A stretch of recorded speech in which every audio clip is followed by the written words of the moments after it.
Before I begin this video, let me take you through what stakeholder is all about. A stakeholder analysis is a project management tool used to identify the project stakeholders, the issues they care about, and how they will be impacted by the project. Creating a stakeholder analysis will outline the essential people you need to communicate with about the progress and scope of the project, the topics you need to keep them informed about as the project progresses, and how often you should speak to each stakeholder. The stakeholder analysis is conducted at the beginning of a project to better understand the need of each stakeholder and their primary requirements. A stakeholder includes any person or group the project will impact, including investors, advisors, sponsors, team members, and current or future customers. Every firm has stakeholders to assist make sure that communications are clear, tasks are completed on time, and new projects are geared toward common corporate objectives.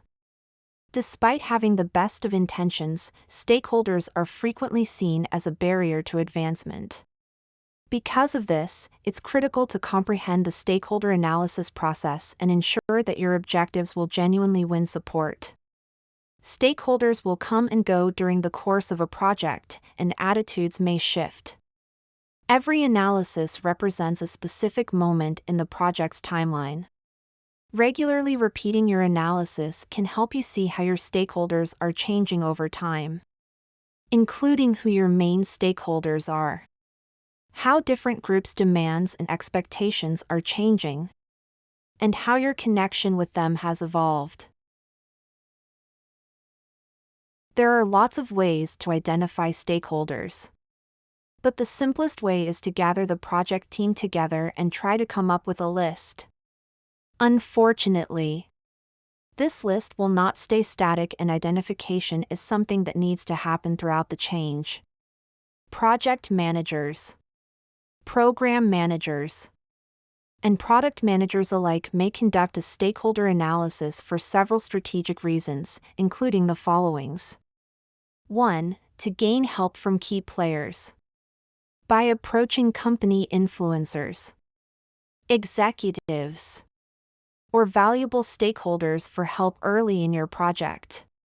You can leverage the knowledge and wisdom of these key players to help guide the project to a successful outcome. Enlisting these players early on will also increase the chances you will earn their support for your project. But before you can determine which influencers and other key stakeholders to approach, you'll need to conduct a stakeholder analysis. 2. To align stakeholders. Because your stakeholder analysis will help you determine which people to involve in the project, you will then be able to bring these people together for a kickoff and early stage meetings to communicate the project's strategic objectives and plans. A stakeholder analysis will help ensure everyone starts the project with a clear understanding of what success will look like and how they can contribute to that successful outcome. 3. To address emerging issues. Without a stakeholder analysis, you and your team could be well into a company project before you realize a key person in your organization, perhaps an executive, does not see the value of your initiative or would prefer to redeploy some of your resources to other projects. Such a person might actively work to thwart or derail your project. If you had conducted a stakeholder analysis before you began, you would have likely identified this executive as potentially important to your project's success. You could have then presented your plan to the executive, listened to their objections, and worked to earn their approval to proceed. Stakeholder analysis is the review and consideration of the impact stakeholders have on your business. This has become increasingly important in the early 21st century as non-shareholder entities, including customers, employees, communities, and business partners, have become more key to business success. Companies need to understand the interests of each stakeholder and strategize on how to address them in business practices. Let us discuss the importance of stakeholder analysis in management plans and details. 1. Marketing strategies. When you develop your market strategies, you give careful consideration to the critical customer stakeholder group. Being honest, transparent, and fair in your communication and interaction with customers is a basic expectation. Conducting market research is an integral marketing technique you can use to learn about the needs and motives of target customers. 2. Motivating employees. Understanding the needs and interests of your employees helps you set up a work environment that motivates them. A common expectation for employees is the ability to offer input on key decisions. Additionally, your business needs to monitor employment laws related to hiring, promotions, and fair practices to meet legal obligations and to offer a non-discriminatory workplace. 3. Corporate citizenship. Community leaders expect that you operate with honesty and integrity. If you want to impress your community and maintain a favorable image, philanthropy, including charitable giving to local nonprofits or schools, is important. Being actively involved with a presence at community events also helps you become entrenched as an integral member of the communities in which you operate. 4. Forming partnerships. Supply chain management has emerged as a significant business component. It is a collaboration among manufacturers, distributors, and retailers to deliver the best value to end customers. Partners generally expect that you operate with integrity and openness for the benefit of all involved. Also consider technology, including inventory management software, to strengthen inventory and distribution systems. There are several stakeholder analysis techniques and stakeholder analysis tools that can be used in project management. However, in this video, we have curated a list of the top 9 stakeholder mapping techniques that have proven to be the best over the years, and we shall look at them one after the other. 1. Power versus interest. This is one of the most visually appealing ways of classifying stakeholders. The stakeholder power interest grid, also known as the stakeholders map, may be handy when you have many groups or individuals interested in your project. With a power grid in place, you can group the individual stakeholders according to their influence and interest rather than catering to their requirements individually.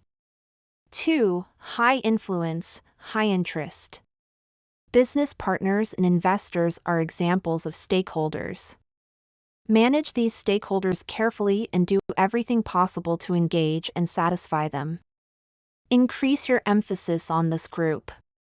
Keep them updated, and consult with them frequently. Special treatment, such as confidential information sharing or direct communication, may be included. 3. Low interest, high power. Individuals or organizations in this group, such as regulators and oversight authorities, have tremendous influence on a project or corporation while investing little in its success. Because these groups may have the authority to change or impede the execution of a project, it is critical to exchange information with them to meet their needs and demands. Those in this category are frequently satisfied by demonstrating conformity. 4. High interest, low power. Employees and community organizations are examples of this sort of stakeholder. Individuals and businesses in this category have less influence over significant decisions, yet they remain committed to the company's success. Keep these stakeholders updated and ask them for advice and help as required. Involve them in low-risk decisions and elicit their feedback. 5. Low interest, low power. These are persons or organizations in which your firm's actions may have an influence, but they have not shown an interest or investment in the company. This category includes members of the general public who are uninformed or not closely monitoring your activity.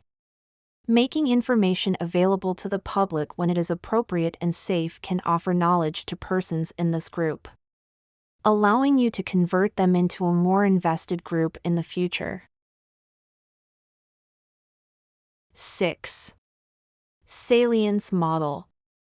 The salience model is yet another approach on our list of stakeholder analysis tools. This stakeholder analysis model's role is to increase the relevance of powerful stakeholders. The salience model incorporates 3 factors: urgency, power, and legitimacy. 7. Importance and influence. The important influence grid is another related to the power stakeholder analysis methodologies. Stakeholders with a high level of interest and influence are examined in further depth here.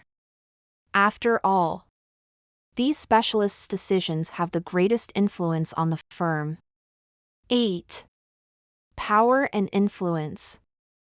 The power and influence grid are a lesser-known but highly valued stakeholder analysis approach. This is analogous to the electricity and interest grids. Perhaps this is why the power influence matrix is frequently overlooked. As previously stated, the parameter influence indicates the total activeness of the stakeholders, whereas the parameter power defines the overall authority of the members. 9. Influence and impact. The influence and effect grid are next on the list of stakeholder analysis approaches. This is analogous to the power and interest grid. Whereas, influence determines how involved a stakeholder is in the project. It also specifies the extent to which a shareholder may compel the rest of the corporation to make a decision. On the other hand, impact identifies the stakeholder's capacity to produce an outcome. This grid's major goal is to prioritize the real worth of stakeholders. If you have enjoyed this video, don't forget to visit our online educational platform at www.eduslides.com by registering for free courses. Guess what? You can as well earn a certificate of completion after completing your course, and you don't have to pay to register. Why not subscribe to our YouTube channel to get more videos by clicking the subscribe button below?